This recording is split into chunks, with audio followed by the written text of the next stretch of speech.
Hello students of class 11 আমরা স্থিতিবিজ্ঞান অধ্যায় পড়ছি। স্থিতিবিজ্ঞান অধ্যায় এটা হচ্ছে 6th ভিডিও।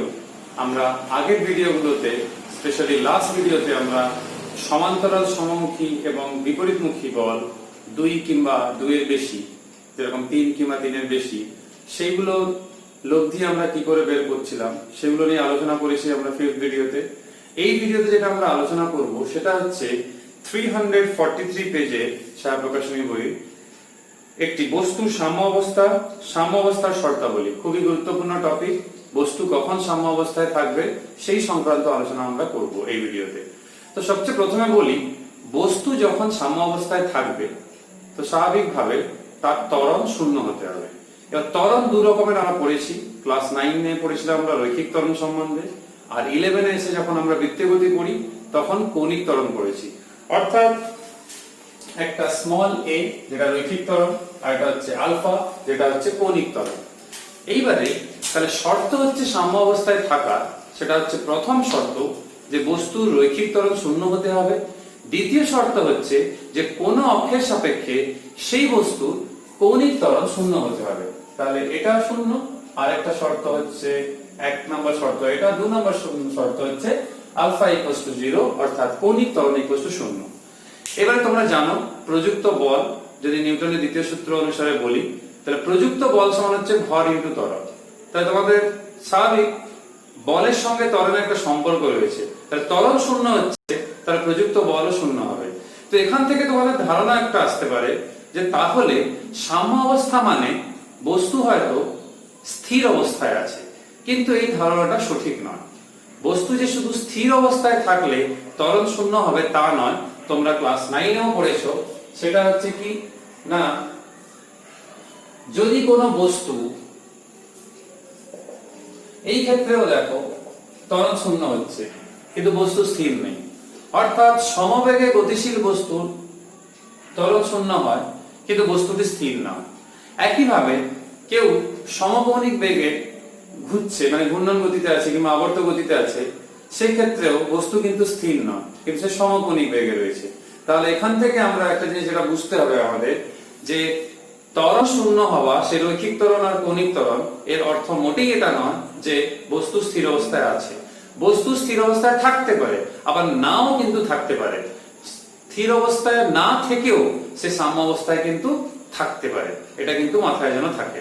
ওই জন্য দেখবে বইতে যে ডেফিনেশনটা দেওয়া রয়েছে সেক্ষেত্রে পরিষ্কার বলা রয়েছে কোন বস্তু স্থির অবস্থা, এটা তো হতেই পারে, অথবা সমবেগে গতিশীল অবস্থা, আর কি সমকৌণিক বেগে গতিশীল অবস্থা। তাহলে দুটো আলাদা আলাদা হতে পারে, স্থির অবস্থায় থাকতে পারে, আর কি হতে পারে না সমবেগে গতিশীল হতে পারে, সমকৌণিক বেগে গতিশীল হতে পারে, অথবা সমবেগে গতিশীল আবার সমকৌণিক বেগেও গতিশীল। তো দুটোও একসাথে কিন্তু হতে পারে। তাহলে তখন তাকে বলা হয় সাম্য অবস্থা। তাহলে সাম্য অবস্থা বলতে শুধুমাত্র যে স্থির অবস্থা তা বোঝায় না, সমবেগে গতিশীল অবস্থাকেও বোঝায়, সমকৌণিক বেগে গতিশীল অবস্থাকে বোঝায়, কিংবা একসঙ্গে সমবেগে গতিশীল এবং সমকৌণিক বেগে গতিশীল তাকেও বোঝায়। আমরা এখন তোমাদের বইতে দেখবে এই 343 পেজে 1.25 এ অনেকগুলো ডায়াগ্রাম রয়েছে, এ বি সি ডি করে 4টে ডায়াগ্রাম রয়েছে। সেই 4টে ডায়াগ্রাম নিয়ে এখন আমরা একটু আলোচনা করব। তো যে 4টে ডায়াগ্রাম গুলো রয়েছে সেখান থেকে সবচেয়ে প্রথম যে আলোচনাটা বলবো, যে আমরা জানি নিউটনের দ্বিতীয় সূত্রের যে গাণিতিক রূপ, সেখানে আমরা দেখেছি যে ত্বরণের সঙ্গে যে বলের সম্পর্ক, যেটা আমি ভিডিও শুরু থেকেই বলছি, যে এখান থেকে যে মনে হচ্ছে যে বল প্রযুক্ত হয়েছে তার মানে ত্বরণ থাকছে। তাহলে এই যে ধারণা, আমরা মানে আমাদের যে ধারণাটা রয়েছে প্রথম থেকে, এই ধারণাটা নিয়ে আমি একটু বলি যে এটা জরুরি নয় যে সাম্য অবস্থায় আছে মানে যে বল প্রযুক্ত না থাকতে পারে। বল প্রযুক্ত হয়েও বস্তু সাম্য অবস্থায় থাকতে পারে। আমি একটা ছোট্ট উদাহরণ দিই, আর যারা বই দেখছো তারা ফার্স্ট ডায়াগ্রামটা দেখবে। এরকম একটা বস্তু আছে, তো এই বস্তুতে আমরা অনেকগুলো বল ক্রিয়া করছে। সাপোজ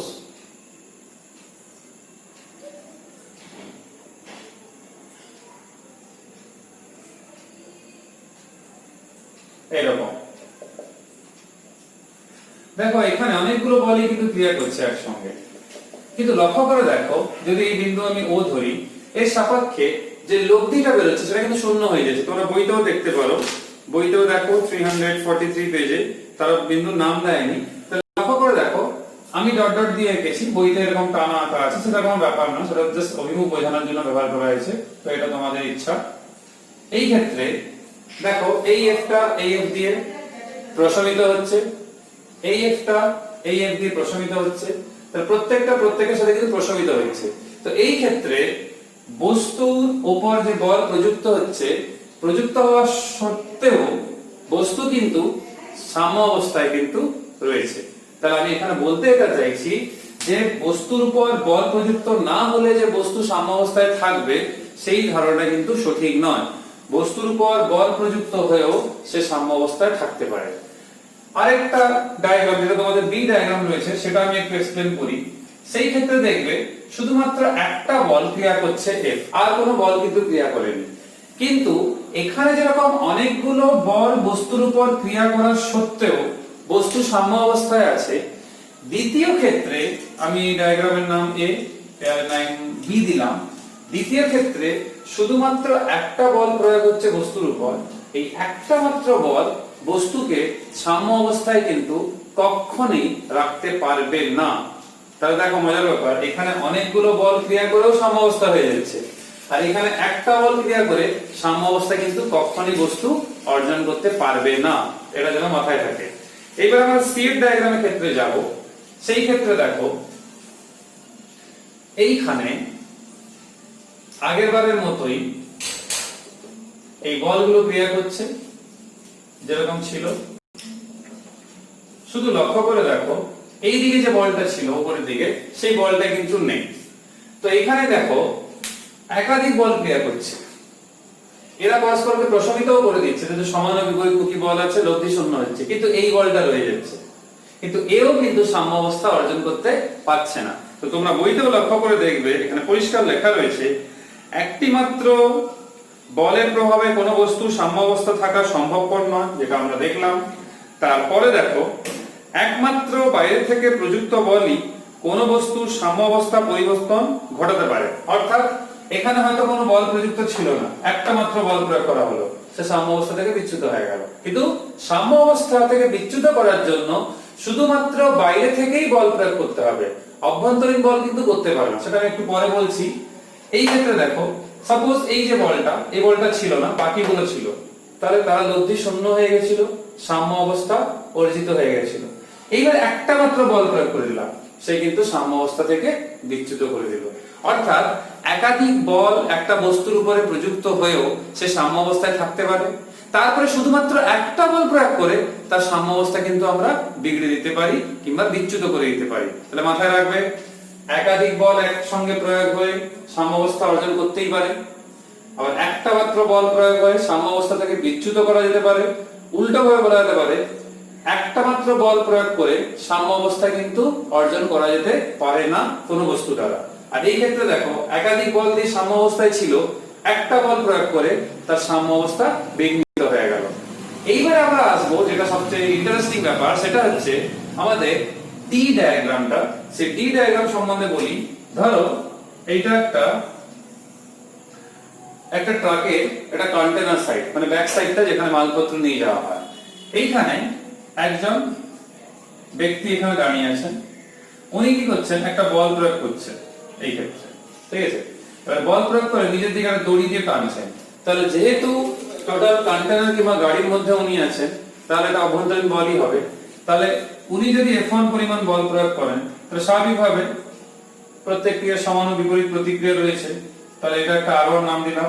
আর সাপোজ এই যে পা দিয়ে ধরুন একটা বল প্রয়োগ করছেন আমি F2, তাহলে এই যে F2 বল প্রয়োগ করছেন, তোমরা দেখবে এখানে ডায়াগ্রামে একটা F2 বল প্রয়োগ হচ্ছে, আর এখানে একটা প্রতিক্রিয়া বলে নিয়ে পাচ্ছেন, সেটা হচ্ছে R2।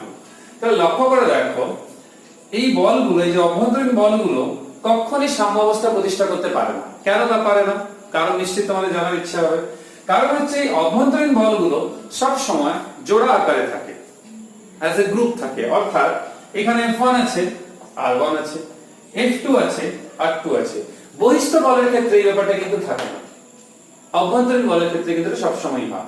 তাহলে কি হবে, এই R2, তাহলে আমি এরকম বলতে পারি F1 equals to R1 R F2 equals to R2। তাহলে দেখো R1 F1 কে প্রশমিত করে দিচ্ছে, R2 F2 কে প্রশমিত করে দিচ্ছে। এই প্রশমিত করে দেওয়ার জন্য এরা কিন্তু কখনোই সাম্য অবস্থা প্রতিষ্ঠা করতে পারবে না। তোমাদের বইতে ডায়াগ্রাম ডি যেটা রয়েছে এটা কিন্তু সেই জিনিসটাই বোঝাচ্ছে। আর তোমরা মাথায় রাখবে আমাদের একাদশ শ্রেণী পদার্থবিদ্যার যে পাঠ্যক্রম রয়েছে, সিলেবাস রয়েছে, সেইখানে পরিষ্কার রয়েছে যে একটা তলের মধ্যে, যাকে আমরা বলি কোপ্ল্যানার, সমতলীয়, তো একটা তলের মধ্যে মানে একতলীয়, তো তাকে আমরা কোপ্ল্যানার বলি। একতলীয় যে বলগুলো একসঙ্গে ক্রিয়া করছে একটা তলের মধ্যে, সেইটাই হচ্ছে যে একতলীয় যে ভেক্টর গুলো, সেইটাই নিয়ে আলোচনা করতে আমাদের সিলেবাসে বলা রয়েছে। তাহলে আমরা এই চ্যাপ্টারে যে বল নিয়ে আলোচনা করছি কিংবা যেগুলো বলছি, এই সব বলগুলো একটা তলে সীমাবদ্ধ। ওই জন্য দেখবে 343 পেজের একদম নিচের দিকে, কোন বস্তুর মধ্যস্থিত বিভিন্ন বল প্রয়োগ করে বস্তুটি দুটি শর্তে সাম্য অবস্থায় রাখা যায়। এখানে শুধু একতলীয় বলসমূহের প্রভাবে কোন বস্তুর সাম্য অবস্থা নিয়ে আলোচনা করা হলো, এটাই আমাদের সিলেবাসেও রয়েছে। আর দুটি শর্তে কেন এখন বলা হচ্ছে না, আমি আগেই বলেছি যে ঘূর্ণন গতি, রৈখিক গতি দুটো নিয়ে আলোচনা হয়, ওই জন্য আমাদেরকে যেরকম রৈখিক ত্বরণ নিয়ে বলতে হয়, কৌণিক ত্বরণ নিয়েও বলতে হয়। সাম্য অবস্থা বলতে শুধু রৈখিক সাম্য বোঝায় না, কিন্তু দুটোই বোঝায়, রোটেশনালটাও বোঝায়, লিনিয়ারটাও বোঝায়। এইবারে আমরা 344 পেজে আসবো, যে সাম্য অবস্থা যে দুটো শর্তের কথা বলছি, যেটা একতলীয় যে বলগুলো একটা তলে ক্রিয়া করছে সেই ক্ষেত্রে যেটা প্রয়োগ করা যাবে, সেটা হচ্ছে দুটো শর্ত হবে। একটা হচ্ছে এই রৈখিক গতি নিয়ে হবে, আরেকটা হবে কৌণিক গতি নিয়ে হবে। অর্থাৎ এক ক্ষেত্রে শুধুমাত্র বল, আরেক ক্ষেত্রে হবে বলে ভ্রামক। তোমরা জানো সাম্য অবস্থা হতে হলে বলের ভ্রামকের যে লব্ধি বা সমষ্টি সেটা শূন্য হতে হয়। তো সেটা নিয়ে একটু আলোচনা হোক। প্রথম যে শর্ত, সেই শর্ত থেকেই আমাদের এই রৈখিক ত্বরণ যে শূন্য সেটা বেরিয়ে আসে, আর দ্বিতীয় শর্ত থেকে বেরিয়ে আসে এই কৌণিক ত্বরণ যে শূন্য তার ধারণাটা। এইটা আমরা কিভাবে বুঝবো না, দেখো প্রথম যে শর্ত রয়েছে, তাহলে প্রথম শর্তে আমাদের যেটা মাথায় রাখতে হবে যে 344 পেজে সবচেয়ে প্রথম, কোন বস্তুর উপর ক্রিয়াশীল একতলীয় বলগুলির লব্ধি কিংবা সমষ্টি, এই ক্ষেত্রে বলতে গেলে লব্ধিই বলবো, কারণ আমরা বল হচ্ছে ভেক্টর রাশি, তো ভেক্টর যোগফল করা হচ্ছে, তার যেটা বেরোবে সেটা হচ্ছে লব্ধি। তাহলে কোন বস্তুর উপর ক্রিয়াশীল একাধিক একতলীয় যে বল, তার ভেক্টর যোগফল বা লব্ধি সেটা শূন্য হতে হবে। অর্থাৎ আমি ভেক্টর রূপটাই লিখছি, যদি পরীক্ষায় তোমাদের ভেক্টর রূপ লিখতে বলে,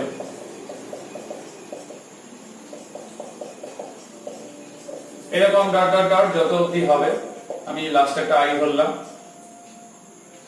তাহলে এই ক্ষেত্রে এটা হবে শূন্য। তোমরা বইতেও দেখবে এরকমই রয়েছে, শুধুমাত্র বইতে এখানে আর কিছু লেখেনি, শুধু ডট ডট করে রাখা আছে। একে আমরা ইন জেনারেল কেমন বলতে পারি না, r equals to summation over i fi equals to 0। তাহলে প্রযুক্ত বল 0, ভর তো 0 নয়, তাহলে রৈখিক ত্বরণ এখান থেকে শূন্য। অর্থাৎ এই প্রথম শর্ত রৈখিক ত্বরণ শূন্য, যে প্রথম শর্ত ছিল সাম্য অবস্থা, সেইটাকেই বের করে দিচ্ছে কিংবা সেইটাকেই বোঝাচ্ছে। তো তোমরা দেখবে এখানে সমীকরণ 1টা আমরা পেলাম। এবার প্রশ্ন হচ্ছে এই যে বল, এটা তো একটা ভেক্টর রাশি, তাহলে একে আমরা সেই বরাবর একটা উপাংশ আর একটা হচ্ছে তার লম্ব উপাংশ বের করতে পারি। অর্থাৎ আমরা এখান থেকে যদি rx বের করি, তাহলে এরকম আসবে f1x f2x f3x dot dot, তাহলে এটা শূন্য হবে। একই ভাবে যদি আমরা ry বের করি, f1y f2y f3y dot dot dot, শূন্য হবে যত অবধি থাকবে। দেখবে এটাকে সামেশন আকারে প্রকাশ করা হয়েছে, তো আমরাও পারবো, না পারার কিছু নেই। তাহলে এখান থেকে কি লিখবো, rx equals to summation over fix i 0, R ry এর ক্ষেত্রে লিখবো summation over i এখান থেকে fi y equals to 0। তোমরা বইতেও দেখবে একই জিনিসই রয়েছে। সামেশন দিয়ে লেখার সুবিধা হচ্ছে কি, যতগুলো বল ক্রিয়া করবে আমি সবগুলোকে ইনক্লুড করতে পারছি ছোট একটা টার্ম দিয়ে, সাম আকারে প্রকাশ করতে পারছি। এই শর্তটা হচ্ছে আমাদের প্রথম শর্ত। এর ভেক্টর রূপ মানে প্রথমটা লিখলেই হবে, যেটা আমরা সমীকরণ 1 বইতে দেখতে পাচ্ছি, মানে বইতে দেখবে এইটাই ইকুয়েশন 1 আকারে আছে, শুধু এইটা লেখা নেই সেখানে, তো লিখলে কোনো অসুবিধাও নেই। যত অবধি টার্ম থাকবে সে fn ও লেখা যেতে পারে, তখন I equals to 1 to n হবে। এই যে আমরা এক্সপ্রেশন এখানে পেলাম, যেটা হচ্ছে আমাদের এই ইকুয়েশন 1, তারপরে আমরা পেলাম ইকুয়েশন 2, মানে এই যে ইকুয়েশন, এই যে দুটো ইকুয়েশন পেলাম, এটা হচ্ছে প্রথম শর্ত। এর একটা বিকল্প বর্ণনা রয়েছে যেটা তোমাদের জন্য একটু কঠিন হবে পরীক্ষা লেখা এবং বোঝার ক্ষেত্রে 1 নাম্বার 2 নাম্বার প্রশ্নতে। ওই জন্য বিকল্প যে বর্ণনা রয়েছে তোমাদের জানার দরকার নেই, আমি একটু বুঝিয়ে দিচ্ছি। ধরো বহুভুজের সূত্র দিয়ে যদি বুঝতে হয়, সাপোজ আমরা এইভাবে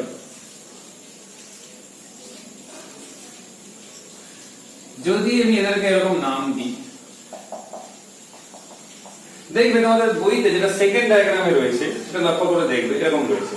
তো বুঝতেই পারছো এখানে যেটা f1 সেটাই f3 দ্বারা প্রশমিত হচ্ছে, সমান ও বিপরীত, আর f2 f4 দিয়ে। তো এরকম ধারণা দিয়েও আমরা বুঝতে পারবো যে এরকম বহুভুজ সূত্র লাগিয়ে কিন্তু সাম্যাবস্থার শর্ত বর্ণনা করা যায়, কিন্তু এটা তোমাদের জন্য অনেকটা সহজ হবে, তোমরা বিকল্প বর্ণনাটা অ্যাভয়েড করাটাই উচিত হবে।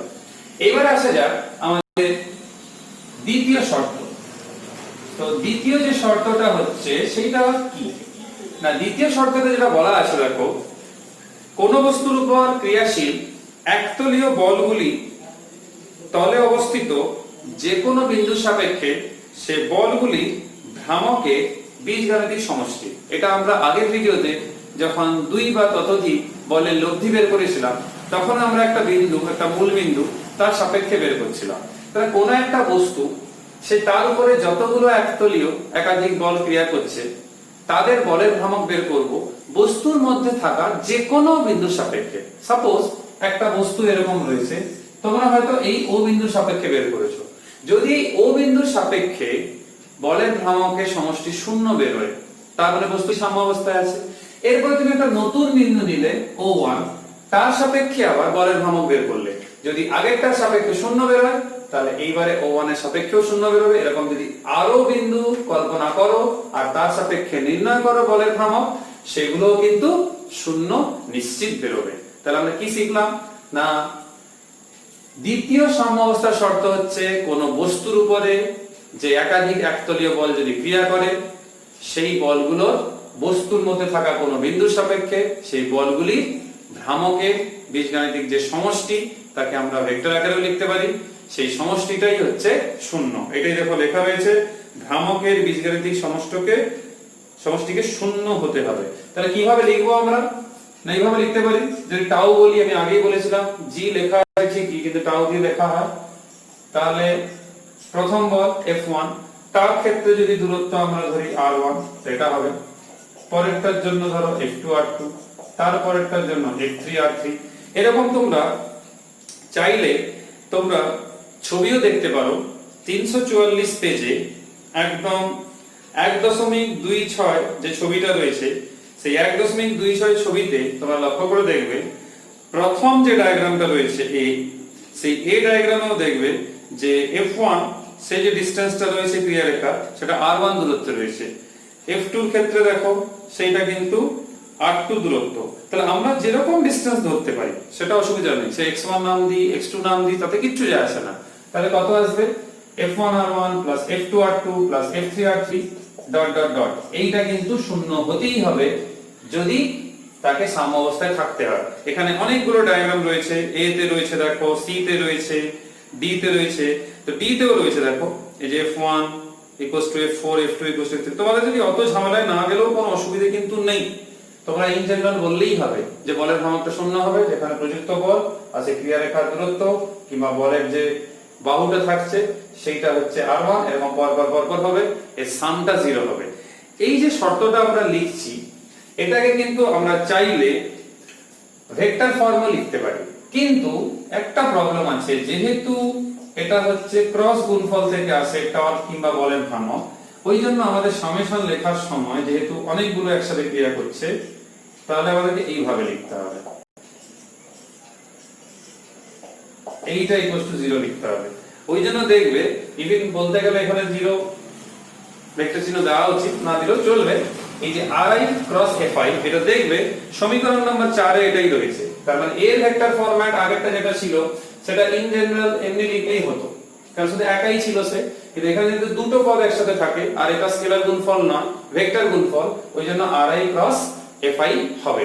তো এটা হচ্ছে দ্বিতীয় শর্ত। তাহলে প্রথম শর্তে আমরা কি দেখলাম, যে বলগুলো যে রয়েছে তার যে লব্ধি যোগফল, একতলীয় যে ভেক্টর গুলো রয়েছে মানে বল নামক যে ভেক্টর রয়েছে তাদের যোগফল গুলো শূন্য হবে, অথবা তাদেরকে উপাংশে বিভাজন করলে যে বরাবর নেব সেই বরাবর উপাংশগুলোর যে যোগফল মানে x হলে x বরাবর যতগুলো তার যোগফল শূন্য হবে, তার সাপেক্ষে লম্ব মানে y বরাবর তার যে ভেক্টর যোগফল সেটাও কিন্তু শূন্য হবে। আর যেহেতু এখানে উপাংশে বিভাজন করে দিয়েছি ওই জন্য ভেক্টর চিহ্ন দেওয়ার দরকার নেই, শুধুমাত্র বীজগাণিতিক সমষ্টি বললে হবে, ভেক্টর কথাটা বলা দরকার নেই। তাহলে প্রথম ক্ষেত্রে এমনি সমষ্টি x বরাবর, আর উপাংশ বিভাজন করার পর যদি লম্ব উপাংশ পেয়েছি তাহলে অনুভূমিক উপাংশের সমষ্টি আর উলম্ব উপাংশের সমষ্টি দুটো যোগফল ইন্ডিভিজুয়ালি পৃথক পৃথক ভাবে শূন্য হবে। আর দ্বিতীয় শর্তটা আমরা কি দেখলাম না, যে বলের ভ্রামক বস্তুর মধ্যে থাকা কোনো বিন্দু সাপেক্ষে সেটা কিন্তু শূন্য হবে, আর সেই বিন্দু সাপেক্ষে শূন্য হলে অন্য যে কোনো বিন্দু বস্তুর মধ্যে যদি নিয়ে আমরা ক্যালকুলেশন করি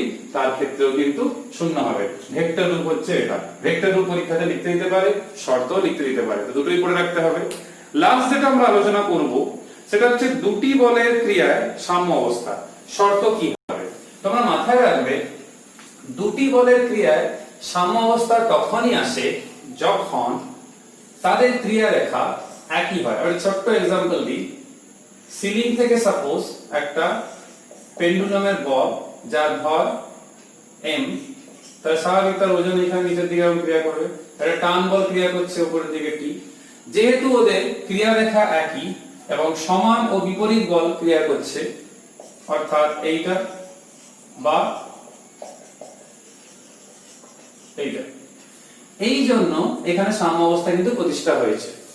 কিন্তু যদি এই পেন্ডুলামটা সামান্য এরকম থাকার কথা ছিল সাম্য অবস্থায়, সে সামান্য যখন এরকম অবস্থায় চলে এসেছে, তো এই ক্ষেত্রে তোমরা যদি ডায়াগ্রামটা একটু লক্ষ্য করে দেখো পেজ নাম্বার 344 এ ওই বি এর ডায়াগ্রামটা মানে 1.27 বি তে বল তো স্বাভাবিক তার ওজনের জন্য সে সব সময় এরকম ক্রিয়া তো করবেই।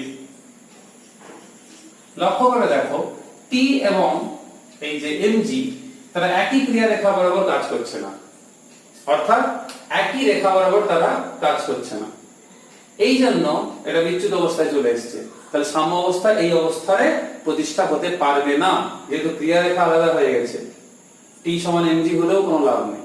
এই জন্য দেখবে শর্তে লেখা রয়েছে কোন বস্তুর উপর ক্রিয়াশীল দুটি বল এক রেখীয় হতে হবে, যেটা এই ক্ষেত্রে হয়েছে, এই ক্ষেত্রে হয়নি। বিপরীতমুখী হতে হবে, বিপরীতমুখী আছে এখানে পরিষ্কার, এখানে ক্লিয়ারলি নেই, একটু টিল্ট করে গেছে। আর সমান হতে হবে, সমান এখানে আছে কিন্তু সামান্য অ্যাঙ্গেলের পরিবর্তন হয়ে যাওয়ার জন্য যখন আমরা এটাকে সমান করার চেষ্টা করব উপাংশ কিন্তু চেঞ্জ হয়ে যাবে। তার মানে এক রেখীয় হতে হবে, যখন কোন বস্তুর উপরে দুটি বল একসঙ্গে ক্রিয়া করবে তখন সেই দুটি বলকে সমান হতে হবে, এক রেখীয় হতে হবে এর মতো এবং বিপরীতমুখী হতে হবে, তাহলে তার সাম্য অবস্থান প্রতিষ্ঠা হবে। এ তো গেল দুটি বলের ক্রিয়াতে। তো দুইয়ের বেশি বলের ক্রিয়াতে কি হবে সেইটা জানবো আমরা নেক্সট ভিডিওতে। তো নেক্সট ভিডিওতে দেখা হচ্ছে। সবাই সুস্থ থাকবে, ভালো থাকবে, এই অবধি পড়ে রাখবে। Till then, bye students.